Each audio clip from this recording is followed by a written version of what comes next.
You're listening to the Rent Roll Radio Show with Sterling Chapman.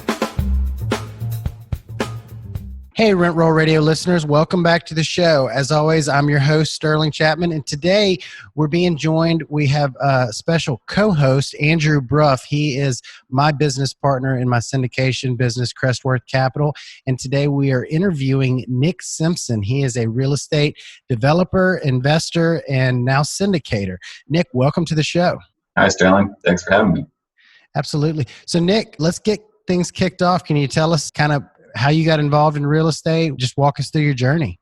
Sure. So early on, I started out my business career cutting grass when I was young to pay for college. So I was in college and I was really used to the go, go, go. And I actually found my college courses to be kind of slow. So I picked up Rich Dad, Poor Dad, just like a lot of other real estate investors have.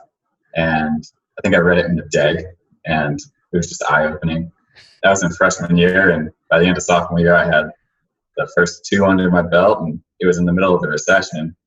The first deal, I think it was maybe $35,000 to purchase it and $30,000 to renovate it in sweat equity, and we had it rented out the following year to some college students. So that was the beginning, and it's grown from there.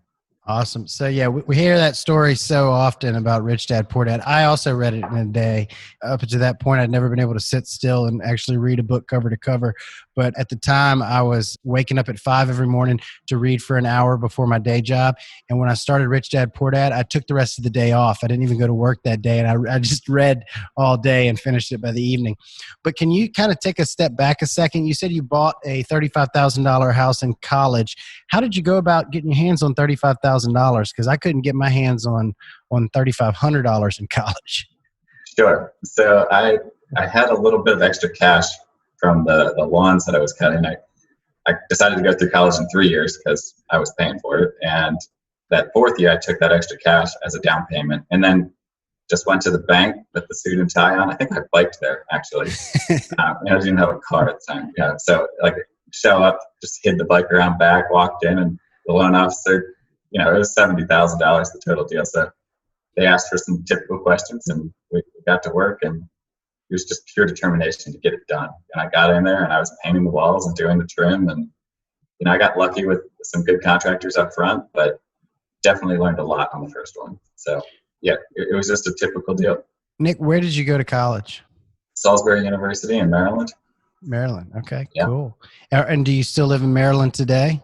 I do. Yeah, I'm actually still in Salisbury, and I've been working in the commercial and residential real estate here for the past 8 years. So Right now we've got an 89 unit project that's going on in downtown Salisbury. Downtown Salisbury is seeing a lot of revitalization right now, and we've been a big part of that for the past 5 years or so. Awesome. So what exactly does the transition look like from first of all, what did you go to college for? I went for business management. Business management. And I think I learned more from the business competitions that I did. Sure. But it let me grow up a little bit, but I felt like I was getting more out of my actual doing rather than a classroom. Yeah, so. That's typically the case. So how did you transition from buying the first rental in college to what you're doing today? I imagine there's quite a long story there in between. Sure. Yeah, funny mistakes too. The first one, I remember sitting there working on the house. I'm like, geez, if I can just get maybe 2 of these things, maybe 3 of these things by 30 or something, I'd be doing all right, but I just couldn't figure it out. What I didn't realize is it starts to be, the compounding effect is a lot stronger than you realize. It's really the contacts, I think, that move it faster than anything, rather than the money itself. And having the bankers' phone numbers and the investors start to come kind of organically, because you kind of tell people about what you're doing, and slowly but surely people want to get in on deals with you. And I think it was really kind of just a organic effort in the beginning, and just my excitement was kind of coming through to people. That was really early on. And then I started to realize I needed to move a little bit faster, so we got into commercial, and we started a construction company to help with the renovations, and that helped spur on a larger development. We worked on several downtown properties at the time. It was pretty much just a recessionary type feel in downtown, and there was a lot of properties that were really distressed. And needed a ton of work. So we were doing full rehabs of these buildings and moving a lot of businesses in. At the time, I was working with another real estate agent who was focused on leasing everything, and I was working on the construction side. So we kind of split the roles and worked on growing the downtown portfolio. But I started to realize we needed a lot more property management at that point because there was just too many units to take care of. So that's when I really started to sell off some of the smaller assets and focus on the larger assets that can have larger property managers in place that are really sophisticated and know what they're doing. So it's been 8 years that I've been doing it, and there's a lot of hard work that goes into it. There's no short path in real estate, that's for sure. So did you ever have a W-2 job, or have you pretty much been doing this since day one, cutting grass to buying buildings? I think my only W-2 job was I worked at the golf course. I wanted some free golf in high school. That was it. Other than that, I just always been entrepreneurial, and I got out at college and I tried to start a little like tech company on the side. I was really chasing the money. It's like that dream. I think everybody wants to start an app and make the money really quick, but it's not my passion. I had no interest in learning about it and doing the hard work, or even, picking up a book and reading about it. And after a while I was like, what am I doing? I already have this real estate thing going on the side. I need to focus on that full time. So without the W-2 money coming in, how did you fund those earlier deals? Was it partnerships? Did you have investors from day one? Walk us kind of through how you made it happen. Sure. So on the very first deal, I called my dad. I said, hey, can you sign the note? Just sign the note. You don't need to bring cash. Just sign the note and make sure the bank can go through. That was deal one. Then I had a little bit of organic cash flow. Then we started building houses pretty early on, and we were taking the money we were making from all of the rentals and all of the houses and really rolling them into the next property. And talk about being tight. I mean, I was sleeping on the floor of some of these new constructions just to save on not having rent around here, or I was crashing on at a friend's house just to make sure I was saving every single penny I could. I mean, I was tight early on. I mean, I didn't go on vacation. I didn't do anything. I was just really, really trying to roll all the money into the next deal. Eventually, that kind of got me into some employees, and the employees can really start to move things along a little faster. I got myself my first apartment, probably about, 4 years in. That was a big deal. It was not a nice apartment, but it was just a roof over my head. But then the commercial properties really started to fund, the cash flow coming from those really started to fund the acquisitions of additional deals. We got a little bit lucky. I think there was some properties that we acquired without any money down because the banks were really trying to get rid of them and are about to go into foreclosure.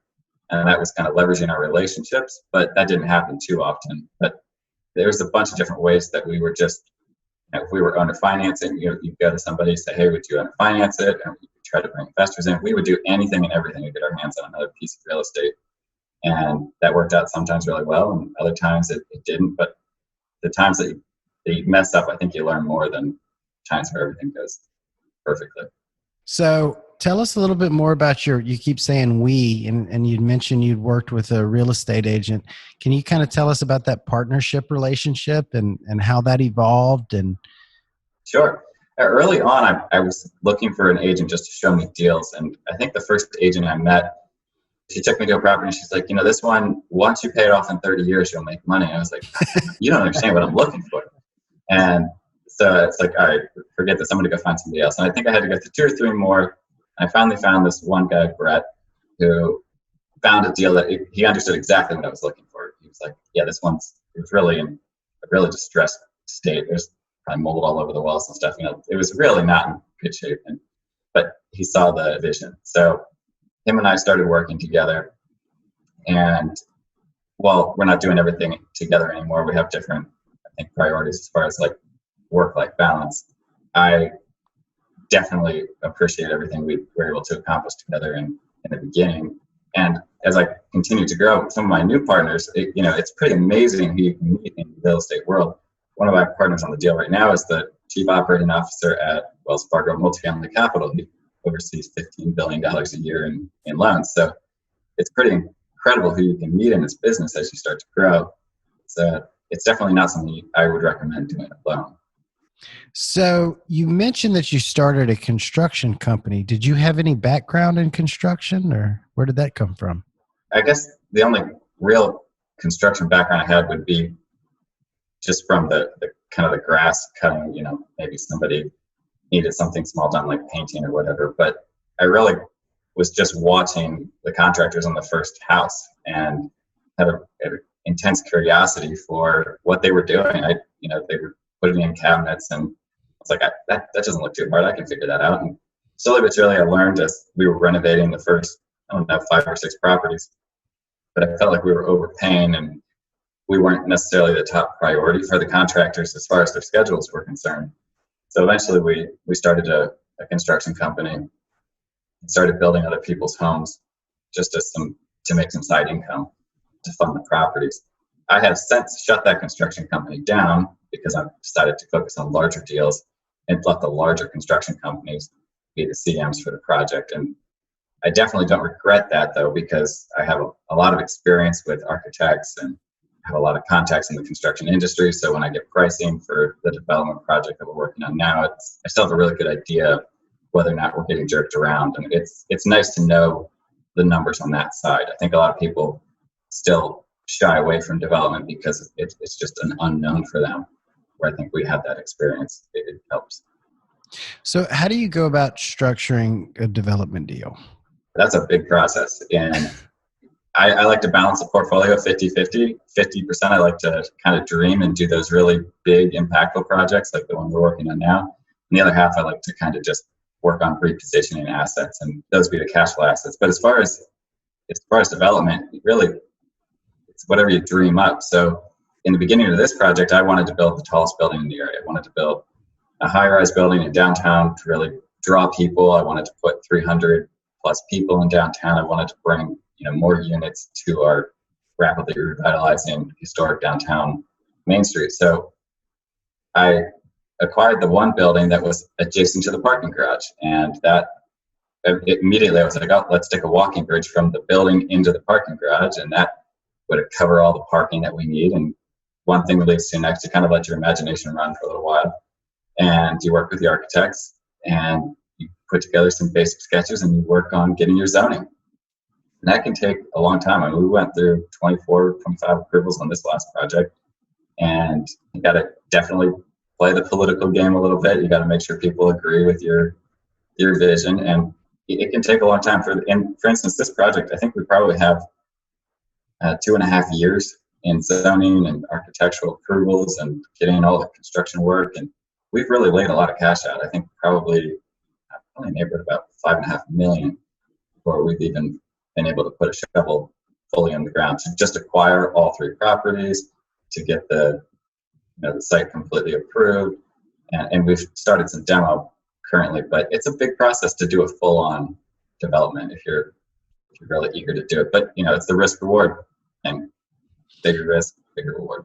So what does the funding structure look like for something like that? I imagine you didn't outlay $5.5 million of your own capital. Like, what type of loans do you get to that? How much do you put down? Where were you sourcing the equity for the down payment?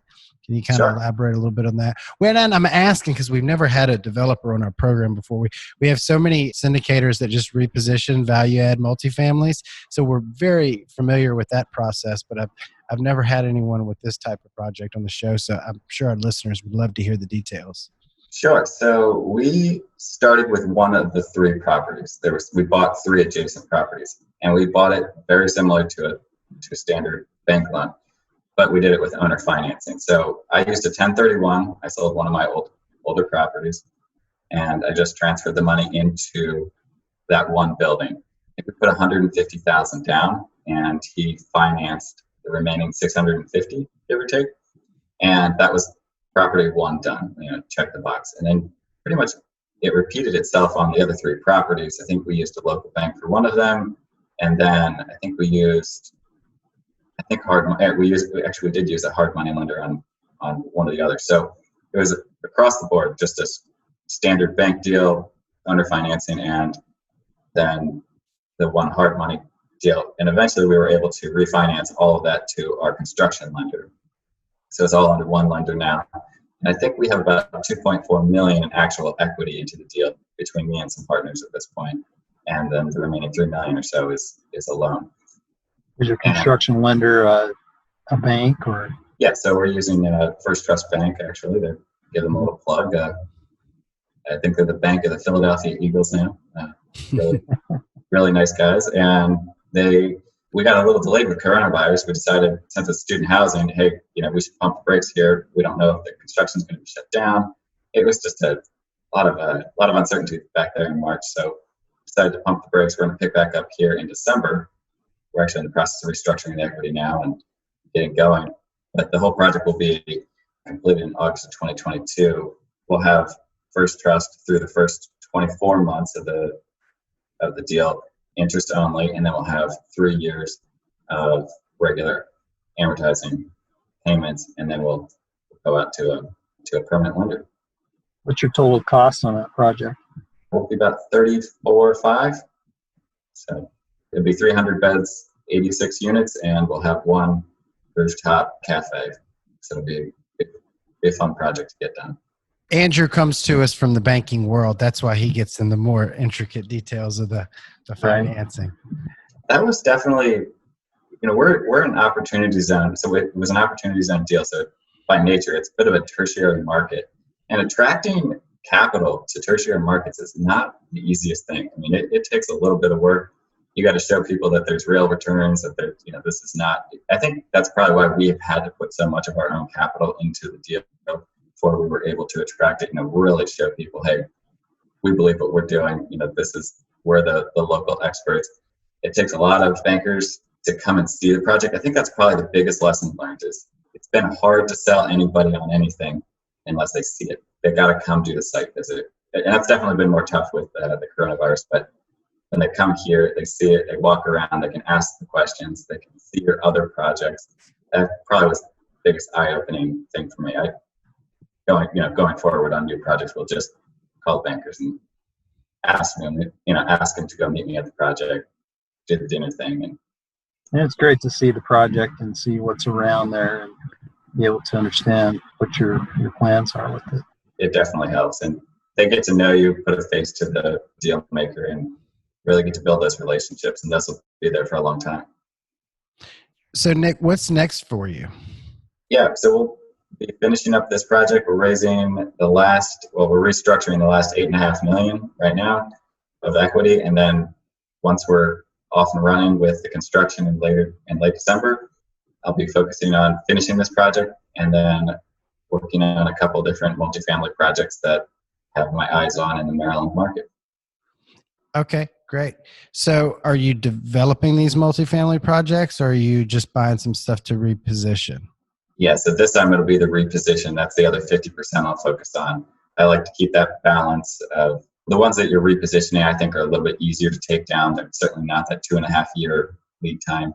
It's not easy to identify reposition properties, and there's a lot more bidding, and you're going against other people who are watching those properties. But I still think it's a much faster and safer play than the development deal.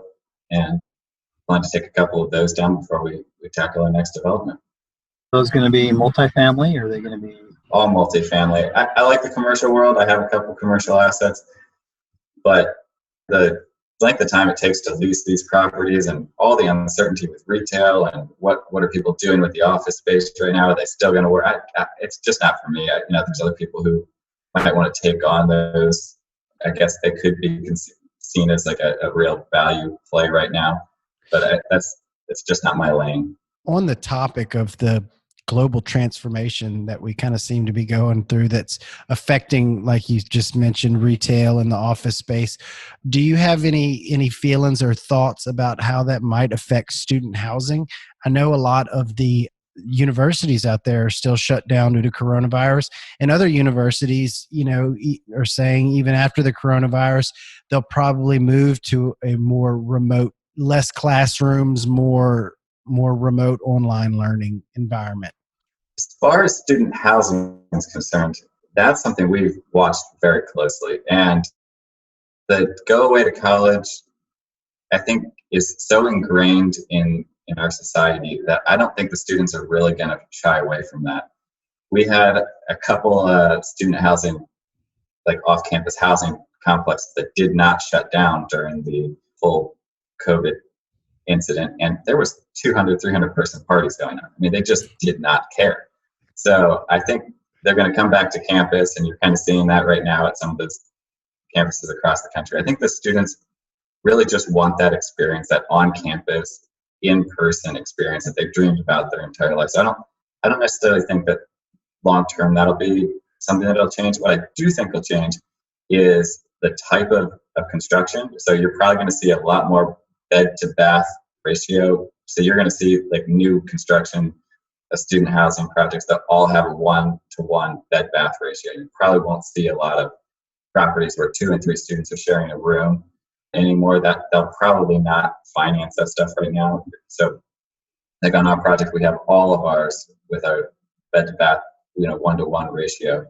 And I think a lot of the colleges that are just overpriced, those $50,000, $60,000, $70,000 a year colleges are probably, I could see them going out of favor. It's hard to tell, but I think the state-run colleges just across the nation that are much more affordable, I think those are probably going to stand a little bit better here going forward. And as we see all the students across the nation kind of waking up to the student debt issue, I don't know if I'd want to have a whole ton of assets at really expensive colleges, but we'll have to see. Tell us about the type of assets you're looking for with multifamily. What are you trying to reposition? You said you're in your home state. How close to the big cities? Kind of elaborate about what your criteria is for us. Sure. Anybody familiar with Maryland knows that Salisbury, Maryland is not the most urban center of the state. So anything that we're looking at is probably going to be on the other side of the bridge, which is outside of the DC, Baltimore markets. And we're looking for assets that are probably in the neighborhood of about 30 years old. We're going to want the opportunity to really do a large amount of construction and make them much nicer. We definitely like using our construction background to make those units a little bit nicer than our competition. We definitely are focused on the green aspect of things. If there's any type of product, if there's any type of multifamily that we could take off the grid, we'd really like to get one of those under our belt soon.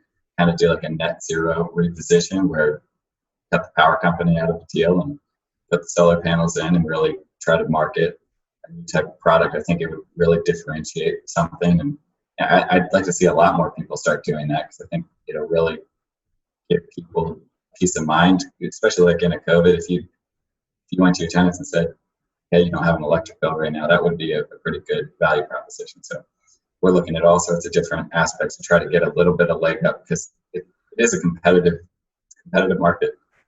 Absolutely. We've definitely experienced that, hadn't we, Andrew? All right. Very competitive.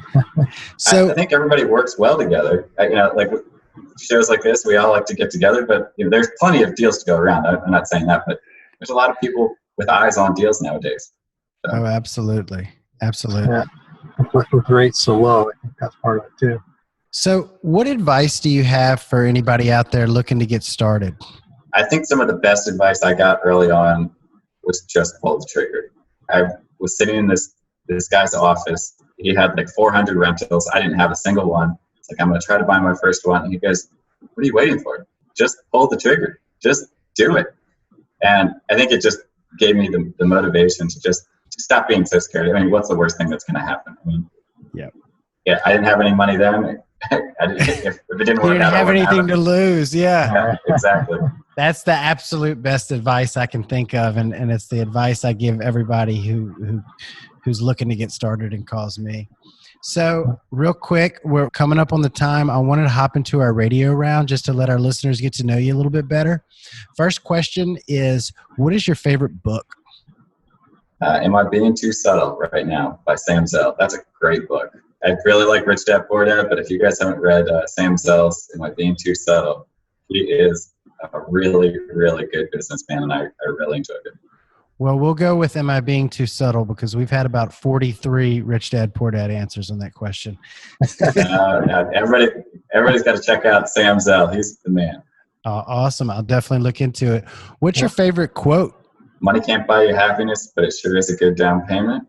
Or it takes 10 years to become an overnight success. One of those two. Nice. 10 years. That's right. I like that.